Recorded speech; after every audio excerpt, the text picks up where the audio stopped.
कैसे सम्यक दृष्टि का है? जैसे जीव ने अध्ययन किया, ज्ञान प्राप्त किया, लेकिन देर रात्रि तक जिसका भोजन चल रहा हो, जैन भगवान के सिद्धांत की खुद हंसी उड़ा रहा हो और फिर स्वयं को सम्यक दृष्टि मानता हो, ये भूल नहीं है क्या? उसकी भूल है। अब जितने जीव उसके प्रति श्रद्धा करते हैं कि बहुत अच्छे ज्ञानी हैं, बहुत अच्छा समझा रहे हैं, सो ये जो करेंगे सब सही है। सो यदि उनने जगत के बीच में रात्रि में भोजन किया तो बाकी जीव भी उसी को धर्म मान लेंगे कि जब ये इतने बड़े ज्ञाता ऐसा रसपान कर सकते हैं रात्रि में, हम क्यों नहीं कर सकते? तो वही पंक्तियां लिखिए कि आप फिर से पढ़ लो, आपको ऐसा नहीं लगना चाहिए मन से कोई बात बोल दी। प्रभावशील की यानी जिसका प्रभाव चलता हो समाज में, ऐसे प्रभावशील की आचरण पद्धति अगर दूषित हुई तो एक साथ कोटि कोटि सामान्य जन प्रभावित होते हैं। कितने लोग? एक एक श्रद्धावान जीव ना जाने कितनों के साथ जुड़ा हुआ होता है, वो उसको खुद भी पता नहीं होता कौन कहां किस माध्यम से आपकी बात सुन रहा है, समझ रहा है और उसका पालन करने का प्रयास। कान बड़ा ही सुंदर रखना चाहिए ताकि दूसरे जगत के जीव आपसे प्रभावित होके सही काम तो करें, गलत काम ना करने लग जाए। लौकिक प्रभाव के साथ आध्यात्मिक भाव पर भी विचार करो।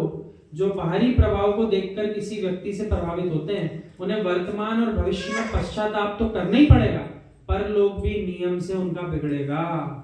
क्या हुआ? ये कलेक्टर साहब, ये बहुत बड़े यहाँ के राज्य के मंत्री, ये पूरे देश के मुखिया प्रधानमंत्री, अब उनके पद को देख करके आप प्रभावित हो गए। इसमें प्रभावित होने में आप कोई एक नहीं हो, सैकड़ों जीव, करोड़ों जीव प्रभावित होते हैं, आप भी हो गए। लेकिन ज्ञानी जीव क्या देखता है? मुझे प्रभावित किससे होना है? जिसके पास 3 रत्न हैं या कम से कम 2 हों तो भी काम चले। जिसके पास 3 रत्न हैं, सम्यक दर्शन, सम्यक ज्ञान, सम्यक चार्य, यानी हमारे दिगंबर रामनाय के गुरु, उनसे तो प्रभावित होना चाहिए। और यदि कदाचित तीनों रत्न नहीं है तो कम से कम 2 तो हों, सम्यक दर्शन, सम्यक ज्ञान, सम्यक दृष्टि जी। हम यदि वो हमको मिलेगा तो हम उससे तो प्रभावित होना चाहते हैं। लेकिन जगत के पदों पर बैठे जीव जो दिन प्रतिदिन 5 पाप में लगे हैं, हम उनसे प्रभावित होने वाले जीव नहीं हैं। अभी आपको जो बात हमने यहाँ बताई ना, इस पर आप ये विचार करना, हमने अपने जीवन में कितना अमल किया, आपको सुनने में सरल लग रही है। इसके लिए बहुत हिम्मत चाहिए। बड़े बड़े पदधारी आपके सामने आ जाएं और आपके अंदर जनागम के सिद्धांत की श्रद्धा बैठी हुई है, सो आप कहोगे भैया ये तो पाप जो कार्य कर रहा है, हम इसकी उस बात के लिए विनय नहीं करते।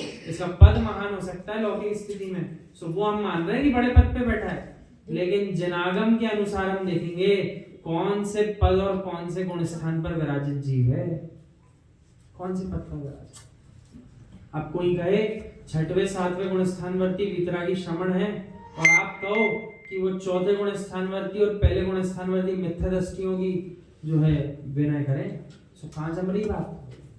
अरे जिन्होंने गृहस्थी छोड़ दी, सारे प्रकार के संकल्प विकल्प छोड़ दिए, जो अपनी आत्मस्थ ध्यान करने के लिए एकाग्र चित्त हैं, उनसे आप कह रहे हो जो जगत के लौकिक क्रियाओं में मिथ्यात्व में लगे हुए हैं, धन संपत्ति कमा रहे और महाराज जी आपकी तारीफ करें, महाराज जी आपका तिलक लगाएं, सो ये बात जम रही है आपको?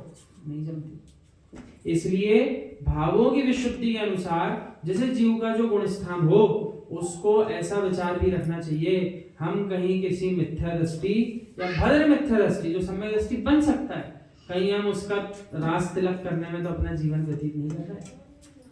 उसकी सेवा, उसकी विनय, उसके प्रति श्रद्धा लेकर तो नहीं बैठ गए। पता चला उस पे निचले क्रम वाले पे श्रद्धा बन गई और ऊपर क्रम वालों से श्रद्धा हट गई, तो अपने जीवन का नुकसान हो जाएगा। आपको बात समझ में आ गई क्या? यानी अपन जैसे श्रावक जो हैं, चतुर्थ गुण स्थानवर्ती, पंचम गुण स्थानवर्ती, वो वीतरागी श्रमणों की तो प्रतिक्षण विनय करें तो बात जमती है, लेकिन वे पदधारी ऐसे मिथ्या दृष्टि जीव या भद्र मिथ्या दृष्टियों की विनय करते हुए दिखाई देना नहीं चाहिए। उन्हें तो अपनी आत्मा की विनय करना है, अपनी आत्मा की श्रद्धा करना है। वो जीवों को संबोधन दे सकते हैं, उनके अनुसार आचरण नहीं कर सकते। बात ठीक है कि नहीं? अपन को उनके जैसा आचरण करना है, वे अपने जैसा आचरण नहीं करेंगे। लौकिक प्रभाव ना पूर्व पुण्योदय से है, वर्तमान जीवन कैसा जी रहा है उसे अवश्य देखना चाहिए। अब जगत में हो क्या रहा है, लोग में प्रभावना किसी की चल रही है, वो ABCD भी नहीं जानता जैनिज्म की, लेकिन उसकी प्रभावना बहुत चल रही, तो भैया समझो तुम्हारे पूर्व पुण्य के उदय से वर्तमान पर्याय में तुम्हारी प्रसिद्धि है। तुम अभी क्या कर रहे हो वो भी तो देखो। तुम अभी तो अध्ययन कर ही नहीं रहे, अभी तो तुम चारित्र का पालन कर ही नहीं रहे, और जगत की हो रही प्रसिद्धि को देखकर स्वयं को भगवान मान लिया। ऐसे ऐसे जीवों को हमने देखा जिनको उनके साथ में काम करने वाले लोगों ने इतना बड़ा चढ़ा दिया कि वे स्वयं को भगवान राम मानने लग गए। हम ही भगवान राम है वर्तमान। तो आपने क्या किया, जो बेचारा वैसी अज्ञानी अवस्था में था, परिग्रह से लिप्त था, आपने उसको और नीचे गिराने की तैयारी कर ली। आप ही भगवान हो हमारे। तो आपने उसको भगवान बना दिया। वो भगवान था क्या? नहीं था, और आपने उसको बड़ा चढ़ा के भगवान बना दिया।